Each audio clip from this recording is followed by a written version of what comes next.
देखिए, एनसीपी की family fight का थर्ड राउंड शुरू हो चुका है और इसकी शुरुआत शरद पवार ने की है। शंखनाद के लिए दिल्ली को चुनाव लिया। सीनियर पवार ने दिल्ली में राष्ट्रीय कार्यकारिणी की बैठक की और इस बैठक के बागी नेताओं के बड़े फैसले के खिलाफ अगर देखा जाए तो वो जाते नजर आए। बात करें पार्टी के अध्यक्ष पद पर दावा को दोहराया गया और इसके साथ ही पवार ने अपनी बात को समर्थकों का हौसला बढ़ाने के लिए कहा और ये बात नजर आई खुल करके कि अगर अपने साथियों की हौसला अफजाई करनी है तो फिर से उनका मनोबल जो टूट चुका था उसे बनाने के लिए क्या क्या करना है। लेकिन सवाल ये है कि जो शरद पवार अब तक दिल्ली के सियासत से जुड़े फैसले भी मुंबई में बैठ करके ले रहे थे, उन्हें बैठक के लिए दिल्ली क्यों आना पड़ा? क्या भतीजे की बगावत ने वाकई शरद पवार की सियासी जमीन को हिलाकर रख दिया?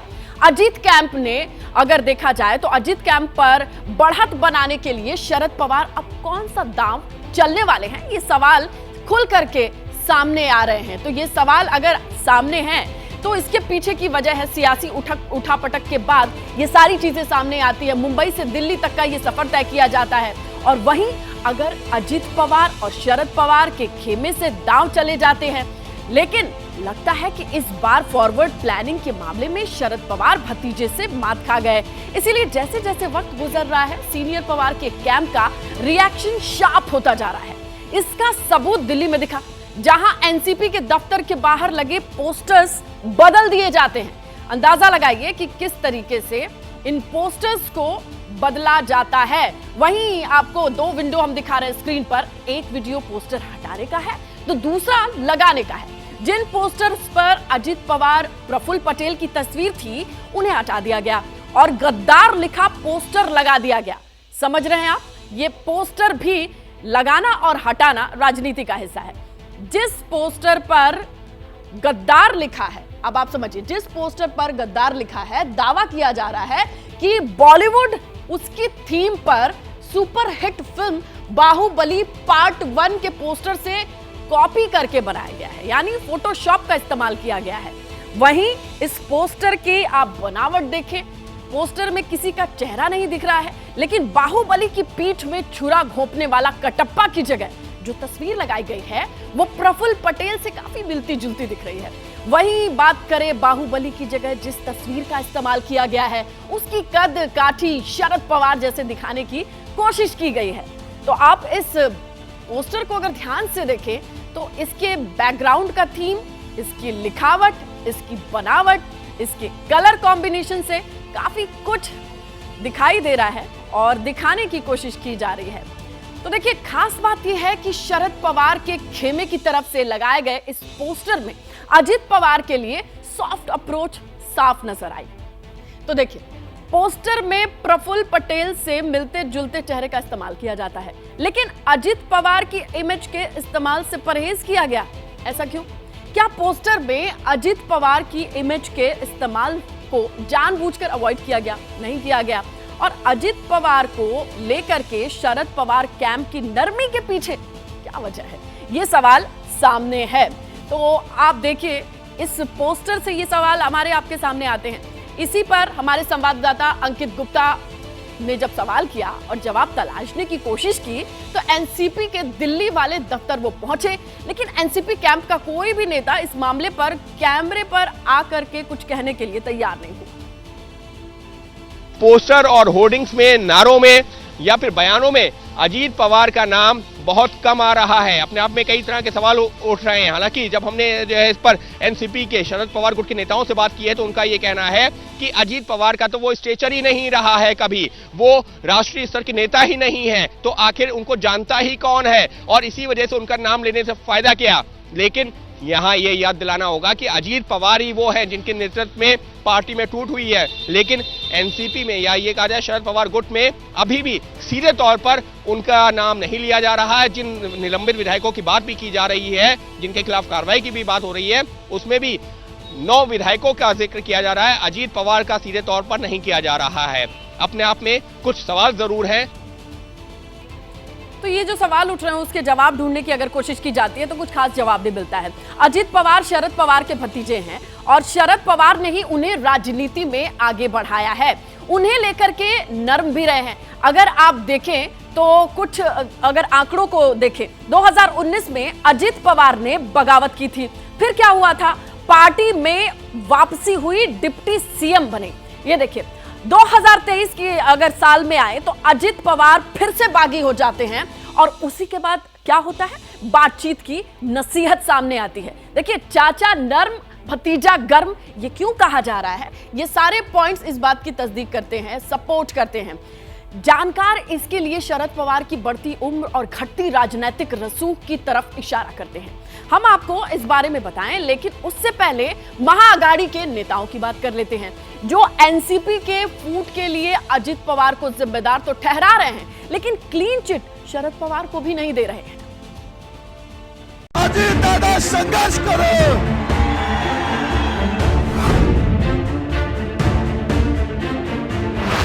हो सकता है कि पवार साहब के दल के संचालन में कुछ गलतियां हों, शायद उन्होंने अपनी बेटी को आगे बढ़ाने के लिए इन लोगों को थोड़ा सा दूर कर दिया था, तो वो उनकी अंदरूनी बातें में, लेकिन ये फैमिली डिस्प्यूट भी होने के बावजूद भी एक राज्य की राजनीति पे इस पर असर पड़ता है। आखिर तक ये कोशिश जारी थी कि जो कदम उठाने जा रहे हैं अजित पवार और सारे एमएलए और नेता, वो पवार साहब और ये सब मिलकर आगे जाएं, इसकी कोशिश अंत तक जारी थी। पता चला कि उसमें कोई गुंजाइश नहीं है। जब आप किसी के खिलाफ षड्यंत्र करते हो, वो षड्यंत्र आपके साथ भी हो सकता है। हमने कभी तोड़ा नहीं राष्ट्रवादी कांग्रेस को, हमने कभी शिवसेना तोड़ी नहीं। गलत नीतियों के कारण शिवसेना भी टूटी। शिवसेना और भाजपा है, उसको बढ़ाने के लिए अजित दादा अगर एनसीपी लेके आते हैं तो ठीक है ना।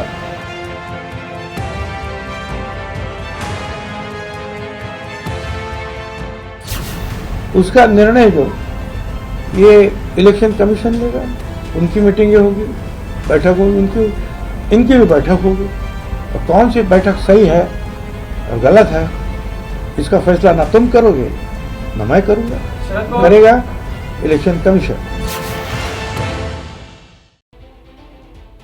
तो देखिए एनसीपी में टूट हो चुकी है। अजित पवार 40 से ज्यादा विधायकों के समर्थन का दावा कर रहे हैं। डैमेज कंट्रोल के लिए शरद पवार गुट मुंबई से दिल्ली तक बैठक कर रहा है, लेकिन अब भी ये दावा यही है कि इस टूट का कोई असर नहीं पड़ेगा।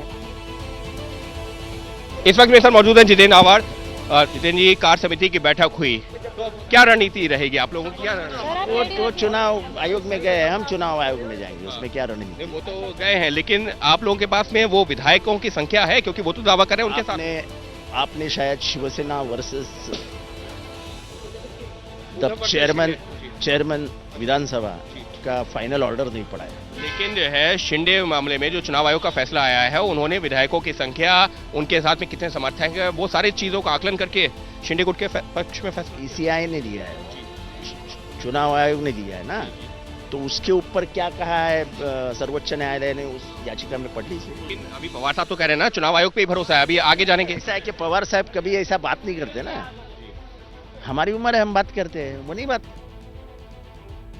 सवाल यह है कि एनसीपी का क्या होगा। आने वाले दिनों में इसका फैसला हो जाएगा, लेकिन असली सवाल तो शिंदे का है। मुख्यमंत्री की कुर्सी पर वो कितने दिन बने रहेंगे? शिवसेना बीजेपी गठबंधन में शामिल होने के बाद अजित पवार साफ शब्दों में कह चुके हैं कि उन्हें मुख्यमंत्री बनना है, और मुख्यमंत्री शिंदे सत्ता परिवर्तन की अटकलों पर सफाई दे रहे हैं। ये रिपोर्ट देखिए।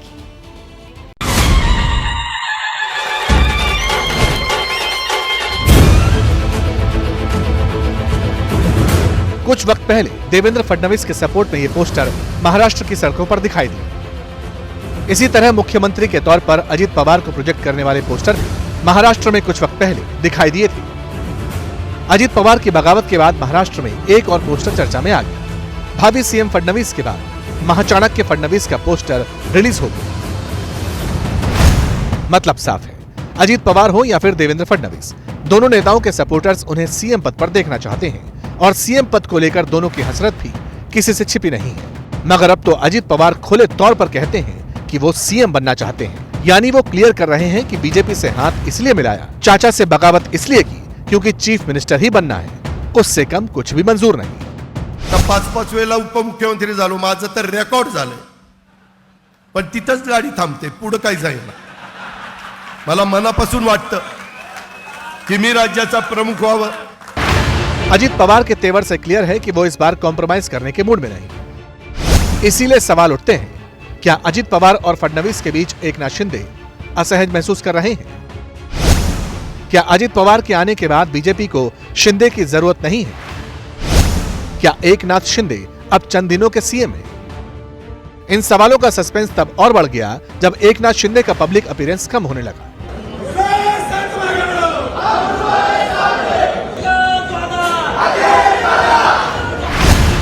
और सारा फोकस अजित पवार और देवेंद्र फडणवीस की केमिस्ट्री को मिलने लगा। खबर तो यह भी आई कि जब महामहिम महाराष्ट्र के दौरे पर पहुंची तो उन्हें रिसीव करने के बजाय शिंदे अपने एमएलए के साथ मंथन कर रहे थे। इन्हीं सब डेवलपमेंट्स को देखते हुए उद्धव गुट ने कह दिया कि अजित पवार को शामिल करने का मतलब ही यही है कि अब बीजेपी को शिंदे की जरूरत नहीं है। एक फ्रेज है, एक फुल दो हाफ, कभी कभी आप मजाक में ले लेते हैं, लेकिन हमारे यहाँ 2 हाफ है, 2 डिप्टी सीएम, और एक फुल नहीं है, वो भी डाउटफुल है। मुख्यमंत्री वो कभी भी जा सकते हैं। जिस तरह से अजित पवार को लाया गया है, कोई ज़रूरत नहीं थी। पूरा बहुमत उनके पास था, 170 तक उनकी फिगर हो गई थी बहुमत की। फिर भी अजित पवार जैसे सीनियर नेता को, उनके साथ कुछ एमएलए भी है, उनको लाकर शिंदे गुट के सामने चैलेंज खड़ा कर दिया, उनका बार्गेन पावर खत्म कर दिया। सियासत में दगाबाजी का दस्तूर कोई नया नहीं है। महाराष्ट्र की सियासत ने 1 साल में 2 बगावत देख ली। पहले शिंदे ने उद्धव की शिवसेना को तोड़ा, अब अजित पवार ने शरद पवार की एनसीपी को 2 फाड़ कर दिया। लेकिन शिंदे को अब भी यकीन है कि बीजेपी अपना वादा निभाएगी, वो सीएम बने रहेंगे। वो पहले से कहते हैं कि सरकार गिरने वाला है, सरकार जाएगा, मुख्यमंत्री जाएगा। वो तो जब सरकार का शपथ विधि हुआ तभी से वो चल रहा है, लेकिन दिन पे दिन ये सरकार मजबूत हो रहा है। और इसमें ये तो सब रूमर है, ये अफवाह है। ये राज्य में डबल इंजन की सरकार जो हम कहते हैं, अजित दादा के भी वही विचार है। तो इसीलिए अजित पवार और उनके सहयोगी जो है वो साथ में आने से सरकार और मजबूत हो गया है और जोर से इस राज्य का विकास होगा। माननीय एकनाथ शिंदे जी ही महाराष्ट्र के मुख्यमंत्री रहेंगे और वो अच्छा काम कर रहे हैं, उनको कोई बदलाव की जरूरत ही नहीं है।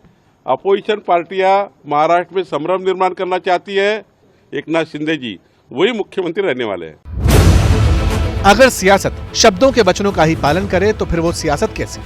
अजित पवार बीजेपी पर बरसते थे, फडणवीस उनके खिलाफ बयान देते थे, लेकिन अब दोनों साथ हैं। शिंदे उद्धव के भरोसेमंद थे, मगर अब उन्हें छोड़कर नई पार्टी बना चुके हैं। इसीलिए कौन कब क्या कर जाए कहा नहीं जा सकता। हाँ, इतना जरूर है कि अगर शिंदे को कैमरे के सामने आकर सीएम पद पर सफाई देनी पड़ रही है तो इसका मतलब यह है कि कहीं ना कहीं कोई तस्वीर तो धुंधली जरूर है।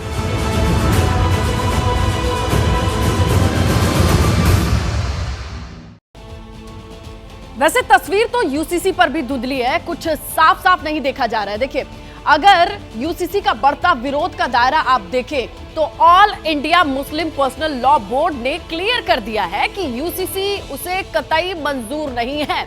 यूसीसी की मुखालफत में एआईएमपीएलबी ने जो मेंबर्स हैं उसके, उन्होंने कांग्रेस अध्यक्ष मल्लिकार्जुन खड़गे से मुलाकात की, उद्धव ठाकरे तक से मीटिंग की गई। बोर्ड ने यह भी ऐलान कर दिया कि देश में शरई अदालतों की संख्या बढ़ाई जाएगी। साथ ही बोर्ड ने प्रधानमंत्री नरेंद्र मोदी तक से मुलाकात का वक्त मांगा है। दूसरी तरफ जमीयत उलेमाए हिंद ने ताल ठोक दी है कि कयामत तक यूसीसी कतई मंजूर नहीं है। सवाल यह है कि यूसीसी पर छिड़ा विवाद कब थमेगा और थमेगा तो कैसे?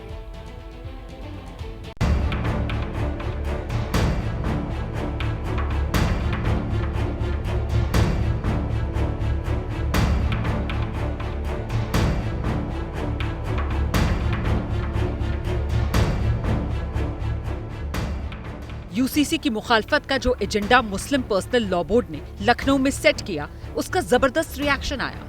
यूसीसी कमीशन मुखालफत के तहत all India Muslim personal law board के मेंबर्स ने कांग्रेस अध्यक्ष मल्लिकार्जुन खड़गे, उद्धव ठाकरे, शरद पवार जैसे दिग्गजों से मीटिंग की। AIM-PLB ने क्लियर कर दिया कि वो देश में शरई अदालतों का विस्तार जारी रखेगा। पीएम मोदी तक से मीटिंग की जाएगी। तो क्या अब लड़ाई संविधान बना शरीयत की होने वाली है?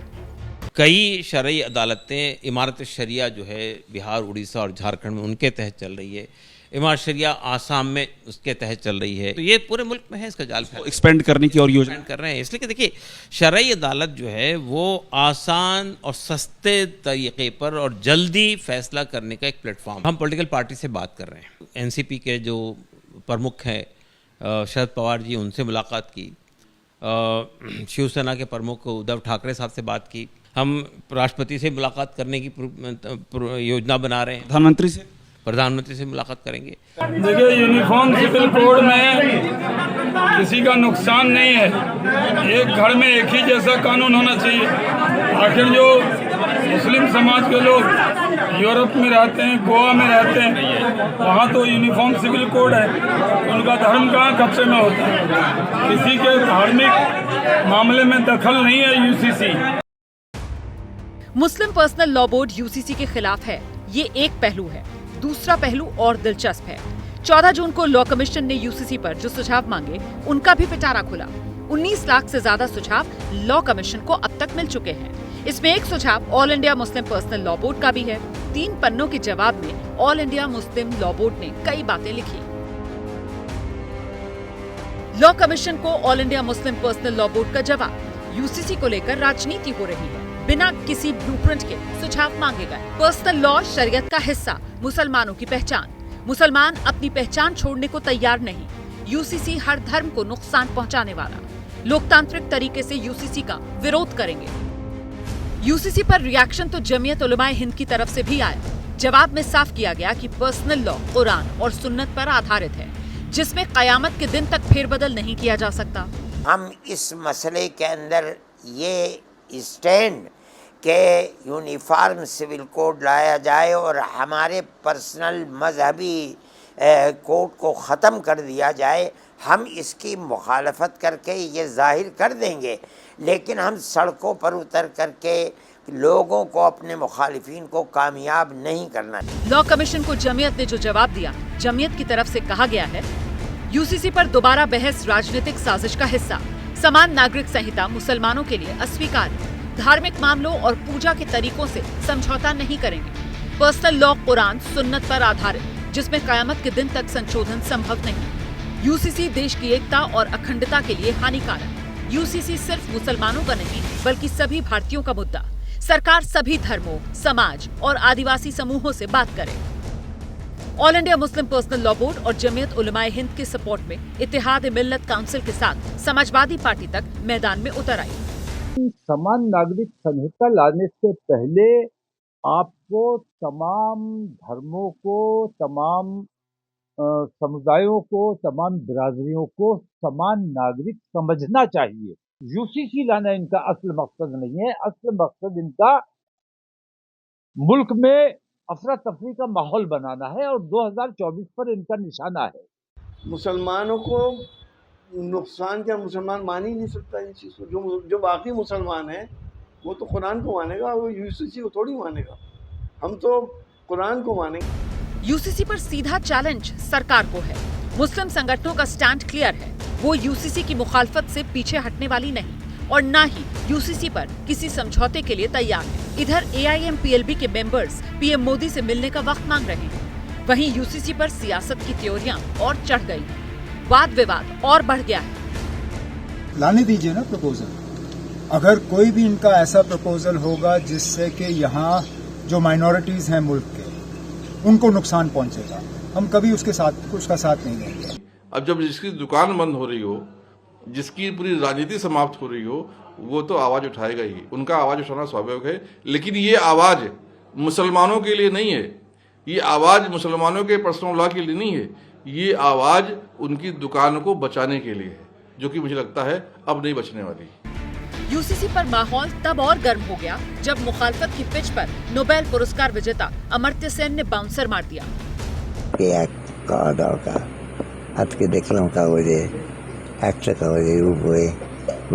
यूनिफॉर्म सिविल कोड में और देरी कहा जाए ना।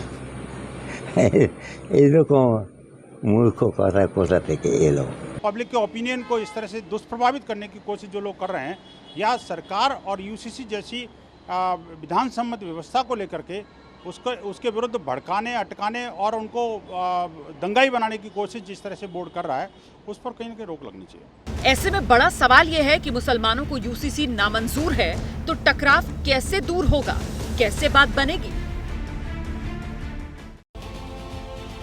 तो देखिए, मुस्लिम पर्सनल लॉ बोर्ड से लेकर जमीयत उलेमाए हिंद और तमाम मौलाना यूसीसी पर कड़ा ऐतराज जता रहे हैं। शरई अदालतें खोलने की मुनादी हो रही है, लेकिन सोशल मीडिया पर एक मौलाना खूब वायरल हो रहे हैं जिनकी बातें यूसीसी की मुखालफत करने वालों को जरूर सुननी चाहिए। बिहार में छठ होता है, बिहार से बाहर छठ करने वाला छठ नहीं करता, जो बिहारी नहीं है वो छठ जानता भी नहीं। पता नहीं कितने किस्म का कैलेंडर है उनके यहां भी पूजा के अलग अलग अंदाज हैं, साउथ और नॉर्थ। आप दक्षिण में चले जाइए, दक्षिण का खाना पीना, पहनना, ओढ़ना, बोलना, चालना, हंसना, रोना सब अलग है। उत्तर आइए, सब अलग है।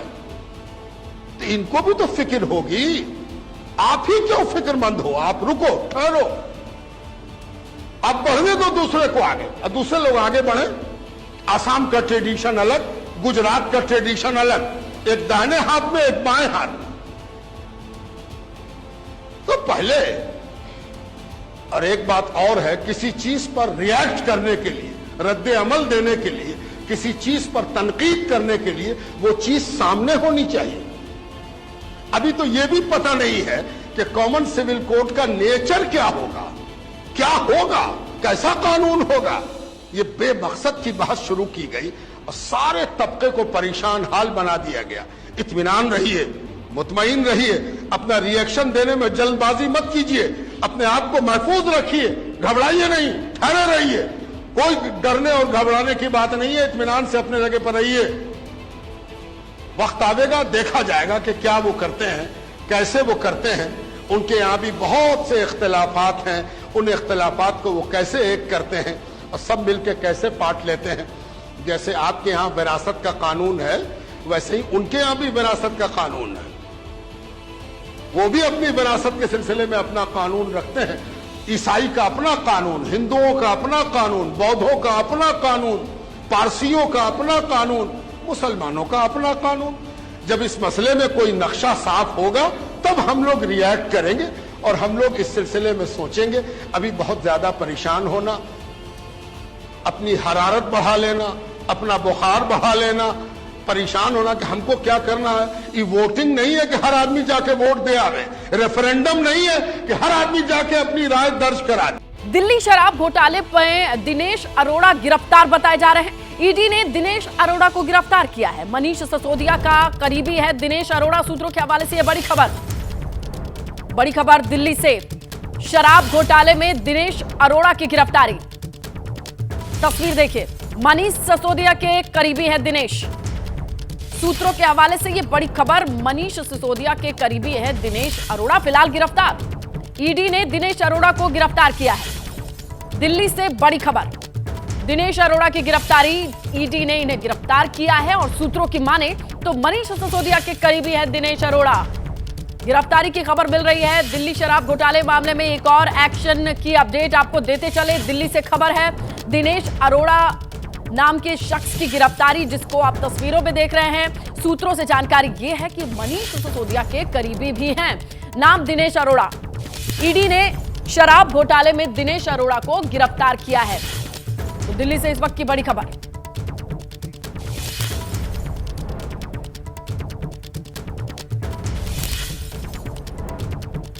आइए आगे बढ़ते हैं और बात करते हैं 24 के लोकसभा चुनाव में बीजेपी के खिलाफ बन रहे ग्रैंड अलायंस की। इस ग्रैंड अलायंस में कौन कौन शामिल होगा, कौन कौन सी पार्टी कितने सीट पर उम्मीदवार खड़े करेगी, इसका लीडर कौन होगा, इनमें से कुछ भी अभी तय नहीं है। लेकिन जीत के बड़े बड़े दावे जरूर सामने आ रहे हैं। जीत का लेटेस्ट दावा लालू यादव ने किया है। लालू यादव ने दावा किया है कि महागठबंधन 300 से ज्यादा सीटों पर बाजी मारेगा। पटना डिक्लेरेशन को अभी 1 महीना भी नहीं हुआ कि ग्रैंड अलायंस में ग्रहण के बादल छाने शुरू हो गए। नीतीश क्या करने वाले हैं ये किसी को नहीं पता। जो शरद पवार ग्रैंड अलायंस के भीष्म पितामह वाले रोल में थे, वो अब अपना घर बचाने में जुटे हैं, अस्तित्व की लड़ाई लड़ रहे हैं। अखिलेश और कांग्रेस का अलायंस होगा या नहीं ये क्लियर नहीं। ममता बनर्जी को कांग्रेस कबूल है या नहीं ये भी पता नहीं। सवालों का पुलिंदा जब बढ़ने लगा तो इन सारे क्वेश्चन मार्क्स पर लालू ने फुल स्टॉप लगाने की नई पहल की। गठबंधन को कम से कम 300 सीट है। सर मोदी जी कहते हैं कि हम एक भी भ्रष्टाचारियों को नहीं छोड़ेंगे। उन्होंने वो भ्रष्टाचारियों के कन्वेनर है, भ्रष्ट लोगों का कन्वेनर है। अभी देखा ना कि जो जिसको करप्ट कहते थे उसी को मंत्री बनाए वहाँ महाराष्ट्र में। लालू यादव ने ग्रैंड अलायंस का मिशन 300 फ्लोट कर दिया। लालू यादव के बयान को बीजेपी ने सुना। जवाब देने के लिए रविशंकर प्रसाद सामने आए और लालू के मिशन 300 के नायक पर रैपिड फायर दाग दिया। देखिए, ऐसा है कोई नई बात लालू जी नहीं कह रहे हैं। 14 में भी कहा कि मैं मोदी की हवा को रोक दूंगा। 24 के लिए जो बारात सज रही है उसका दूल्हा कौन है? आप निश्चिंत रहिए, बिहार में हम लोग 40 की 40 जीतेंगे, निश्चिंत रहिए आप। महागठबंधन का लीडर कौन होगा? बीजेपी इस सवाल का जवाब चाहती है। बात दूल्हे और बाराती पर अटक जाती है, मगर लालू यादव ने इसका भी तोड़ निकाल लिया। उन्होंने तो प्रधानमंत्री बनने के लिए एक नई थियरी आगे कर दी।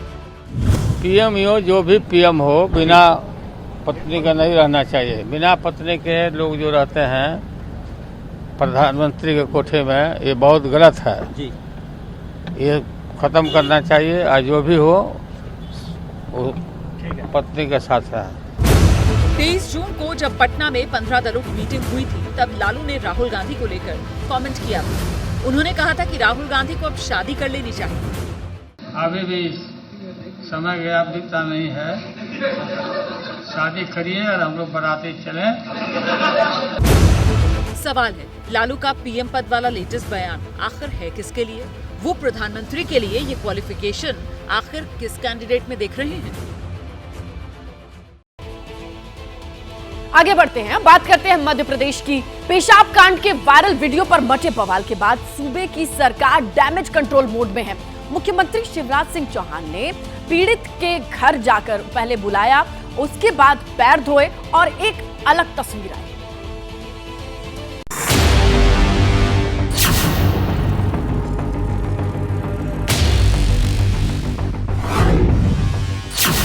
एमपी के चीफ मिनिस्टर दशमत रावत के कदमों में है। दशमत के पैर धोकर शिवराज सिंह चौहान ने पानी को अपने सिर से लगाया, अपने हाथों से प्रसाद खिलाया। शिवराज के आतिथ्य का ये वीडियो वायरल हो चुका है। जिन्हें मध्य प्रदेश के मुख्यमंत्री की ये मानव सेवा अचंभित कर रही है, जिन्हें इन दुर्लभ तस्वीरों के इनसाइड स्टोरी नहीं मालूम, जो नहीं जानते कि दशमत रावत कौन है और क्यों एक सूबे का मुख्यमंत्री उनकी सेवा में बिछा हुआ है, तो उन्हें अगले 2 मिनट में सारे जवाब मिलने वाले हैं। दरअसल बीते हफ्ते एमपी के सीधी का एक वीडियो सोशल मीडिया में बड़ी तेजी से वायरल हुआ। इस वीडियो में प्रवेश शुक्ला नाम का एक शख्स पास बैठे आदमी के चेहरे पर यूरिन करते हुए दिखाई दिया। इस पेशाब कांड के विक्टिम कोई और नहीं, वही दशमत रावत है, जिन्हें अब सीएम हाउस में सम्मान देने में शिवराज सिंह ने कोई कसर नहीं छोड़ी। भाई दशमत के साथ अन्याय हुआ, मेरा मन दर्द, पीड़ा और व्यथा से भर गया। इसलिए मैंने दशमत को यहां बुलाया और मन चूंकि गहरी वेदना से भरा हुआ था, मन में बहुत तकलीफ थी कि एक बहुत अमानवीय घटना हमारे भाई के साथ घटी। मैं व्यथित था। अब चूंकि आरोपी प्रवेश शुक्ला का बीजेपी कनेक्शन और दशमत रावत का आदिवासी फैक्टर सामने आ चुका था, इसलिए विपक्ष ने बीजेपी पर चौतरफा हमले शुरू कर दिए। चुनाव की दहलीज पर खड़े मध्य प्रदेश में एक वीडियो ने भूचाल ला दिया, जिसे शिवराज सिंह चौहान ने अपने अंदाज में मैनेज करने की कोशिश की। शिवराज सिंह चौहान ने देर तक दशमत से बात की, घर परिवार का हाल चाल जाना, सरकारी योजना से घर को फायदा मिलता है या नहीं ये भी पूछा, और फिर ट्वीट करके कहा कि उनके लिए जनता ही भगवान है। मेरे लिए दरिद्र ही नारायण है और जनता ही भगवान है। जनता की सेवा हमारे लिए भगवान की पूजा है। समय के इस चक्र पर दशमत रावत को भी यकीन नहीं हो रहा था। मंत्री पास आए, हमको बहुत अच्छा लगा। हमारे मंत्री ने संघ में फूल लगाए, हमारे परिवार से बात किए, हमको यही अच्छा लगा। अब सीएम के हाथों दशमत की सेवा वाकई पश्चाताप है या फिर डैमेज कंट्रोल की कोशिश, इस पर बहस हो सकती है। लेकिन आदिवासी बहुल स्टेट में कांग्रेस इस पेशाब कांड को बड़ा मुद्दा बनाने में पूरी ताकत से जुट गई है। हम ये मामला उठाएंगे, उठाने की क्या आवश्यकता है, पूरा देश देख रहा है, आदिवासी समाज देख कभी माफ नहीं करेगा। ये जितने भी पैर धुलवा लें, जितने भी कैमरा सामने लगवा दें, जिसकी आत्मा, जिसका मन साफ होता है वो ये कैमरा से नहीं करते। ये जो नाटक नौटंकी है ये कुछ लोगों को संतुष्ट कर सकती है, लेकिन आदिवासियों के मन, मस्तिष्क और उनके सम्मान पर जो दाग लगा है वो नहीं धुल सकता। एक आदिवासी के सिर पर भाजपा का एक कार्यकर्ता, भाजपा का एक नेता पेशाब करता है और उसके बाद उससे एक हलफनामा ले लिया जाता है कि वो इसकी शिकायत नहीं करेगा। वो तो भला हो कांग्रेस पार्टी का और बाकी अन्य लोगों का, जब आक्रोश दिखा तो इनको एक्ट करना पड़ा। 3 महीने से उस आदमी के साथ ये बदसलूकी थी और वो क्या चाहता था, वो अपना पैसा ही तो मांग रहा था इनसे। ये दिखाता है सत्ता का दंभ और ये दिखाता है आदिवासियों के खिलाफ अत्याचार।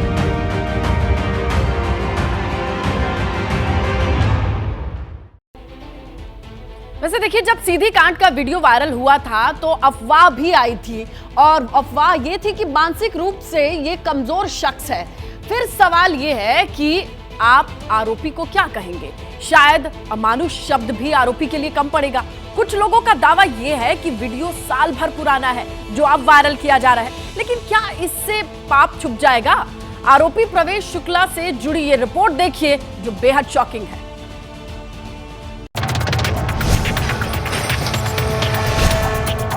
ये ताकत के नशे और नशे की ताकत में इंसान से अमानुष बन जाने का परिणाम है। बिखरे हुए मलबे के बीच खाना बनाना पड़ रहा है। मोहल्ले के लोग भी आने से कतरा रहे हैं। परिवार वालों को मुंह छिपाना पड़ रहा है। इन लोगों का कसूर सिर्फ इतना कि ये प्रवेश शुक्ला के परिवार वाले हैं। वही प्रवेश शुक्ला जो सीधी पेशाब कांड का आरोपी है। प्रवेश शुक्ला पर एनएसए लग चुका है, घर पर प्रशासन का बुलडोजर चल चुका है, परिवार सड़क पर आ चुका है, लेकिन प्रवेश की अकड़ कायम है। पहली तस्वीर 4 जुलाई की देर रात की, जब गिरफ्तारी के बाद पुलिस के पहरे में प्रवेश अकड़ कर चल रहा था। सीधी पुलिस की फजीहत हुई तो 5 जुलाई को अलग तस्वीर सामने आई।